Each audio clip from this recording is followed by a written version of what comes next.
My name is Wadi Ben-Hirki. I'm 24 years old. I'm from Nigeria. I'm from the northern region, and I like to specify northern because that really influenced, my life since childhood and growing up, and influenced the decision I made to go into development work. We from child marriage to, you know, extreme poverty to illiteracy and insurgency. I'm sure we've heard in the news so many things happening, girls being abducted and all of that. So growing up, I saw a lot of that happening. Some of my close friends, were married off before our teenage years and all, so it was really sad.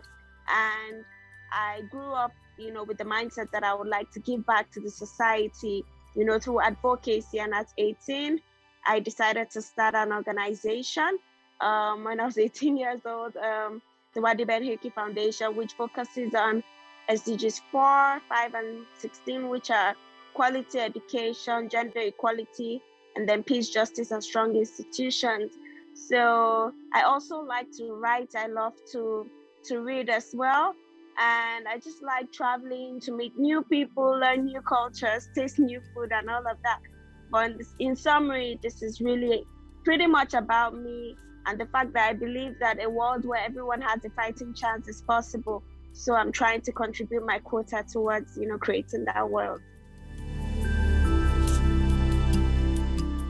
Firstly, I would like to start by saying, that this is the decade of action because, the SDGs in 2015, they were created, I would say, from the MDGs, and it's the hope for, them to be achieved by 2030. So this is the decade of action, and I believe that youth should not just be beneficiaries, but we have, proper roles to play. We make up, if I'm not mistaken, about 50% or more of the world population. We're very young, we're vibrant, we are passionate, and we have so much energy. So when, we exert that energy towards positivity, magic happens. So most times, we are at the receiving end. So many of these issues happening affect youth. We have such a long way to go, and the world which should be created is for us, because in many years to come, we'll still be here in the world. So I believe our role is to be a part of all that is happening from the creation to implementation, every step that should be taken, to achieve all the SDGs and beyond. Young people have a role to play. We understand where it hurts. We know how we feel about these issues. And we come from a contextual approach because we come from different parts of the world. So when we're given a seat at the table, and not just in terms of tokenization, when our voices really matter, a lot of magic will happen. We see examples of young people doing amazing work, groundbreaking work both locally and globally. So when we come together, there's so much that can happen. So yes, I'm all for young people having, a seat at the table. So it's really not easy. I'm not trying to scare you. It's really not easy, but I believe in taking risks in life. Sometimes we even take risks unconsciously, right? For example, I'm sitting down in my room. I don't know what could fall on the roof, and so every day we don't know what could happen. You're going out, you don't know what next you'll meet. So every single day we take risks. So whatever you want to do, as long as you're passionate about it, go for it. It may not be easy, or rather it would not be easy. You face so many challenges, and challenges, differ. For me, it may be something different. For you, it may be something different. But fix your eyes on the prize, know why you're doing what you're doing. Have a vision board so that when those days come where you feel down and you want to give up, you go back to that vision board and remind yourself why you're doing what you're doing. Also, I believe in collaboration. No man is an island.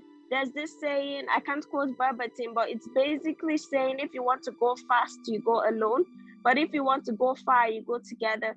So whatever you want to do, you cannot achieve it alone. Have a community of people, that have the same, drive, passion as you. And you all should come together, put in the energy, put in your expertise, your skills, your talents to do it. But do not give up, the world is counting on you. generations to come are counting on you. So even when it's tough, just remind yourself that it is totally worth it.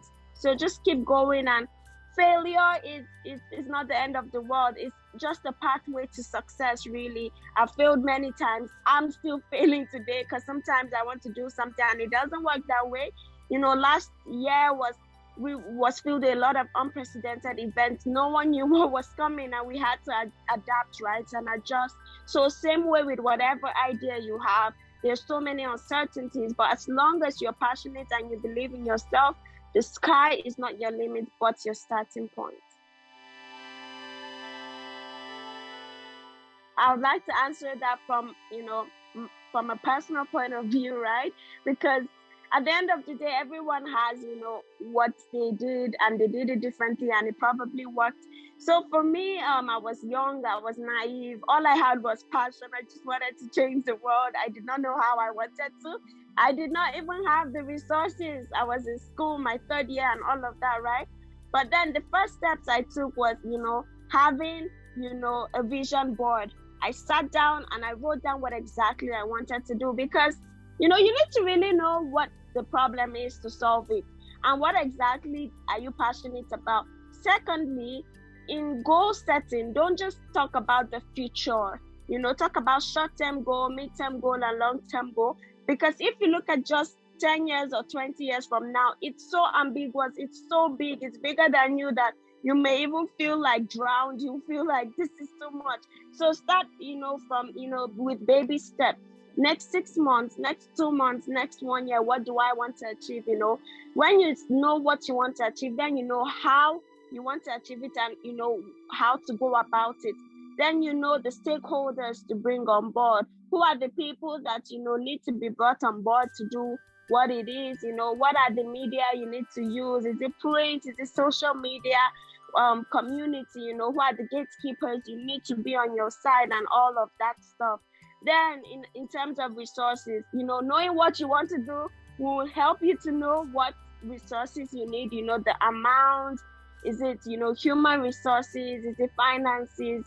And then look at ways to go about it. Then there's creativity and innovation. You have to think, creatively. We're young people. We have we have big minds, so don't limit yourself. Do all these things, and, just reach out to the people that you believe should be brought on board. If you check my email, I have thousands of rejection mails, and I'm not even over exaggerating. I have tons of them, but as much as I have rejection mails, I have a lot of acceptance mails too. So if you don't go for it, if you go for something, you have a 50% chance of getting it. But if you don't go for it at all, you have 0% probability. So why not go with the higher chance of getting that thing? So don't take no for an answer, just keep pushing, and the right people will come around. Don't give up, So these are the steps to take, and as you go on, you start to figure things out, as time goes, and it just happens naturally. This is a very important question, because this is something I wasn't taking seriously for a long time, until I almost broke down. And you don't want to get to the point where you are overwhelmed, right? Because the work that you need to do, you wouldn't be able to do them anymore. So self-care is so important.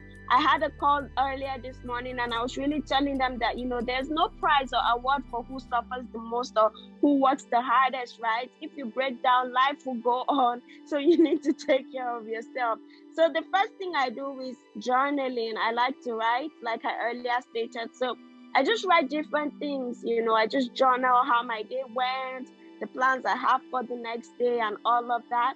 Then I do a lot of gratitude walks, where I just walk, and maybe I have headphones, listen to music, I just walk and think about the things I'm grateful for, because we have so many goals and dreams and ambitions that we want to, achieve. But then we sometimes forget about what we've done so far. So those gratitude walks help me to think back and, look at my journey thus far, the fact that I'm not where I want to be, but I'm definitely not where I started from, there's progress. So to be grateful for all those things. Then thirdly, I take retreats sometimes, few days off. It may be a new environment, it may be where I am at, but just not do like real work, but just retreat and just rest and just get myself back together, because you cannot give what you don't have. You have to keep refilling your cup or you will run dry. So that retreat gives you the opportunity to just relax and all of that. Then I just, have time out with my friends. Once in a while, we may go bowling or watch a movie or just talk about life, really. So these are some of the things, that I do. There are many more, but these are the few that I can remember off the top of my head that help me, to practice self-care. So it's usually difficult to decide which, because, there are many things that I'm proud of, like professionally, having an organization, even though it's still a small one, but knowing that there's so much impact that has been made, knowing that there are many young people who believe in themselves more now because of my story and my experience and all of that. But above all, right, what I'm most proud of so far is having to, overcome some of the toughest challenges that I've faced in my own life. There are many times where I almost gave up, to be honest. I just felt like, what, I'm not doing this anymore. There's no point at all. Things were not working out. But I still got up and continued to move, and, I kept pushing. Since childhood, I faced some of the toughest challenges, right? But I did not let those things deter me. Rather, I used them as, rather than seeing them as stumbling blocks, I saw them as stepping stones. So the greatest accomplishment so far is having to get back up whenever I was down, and continue to push for whatever it is that I believe in. So I'm just proud of myself for not letting my own challenges or the challenges that life has thrown at me, to make me, give up. So yeah, this is my greatest accomplishment.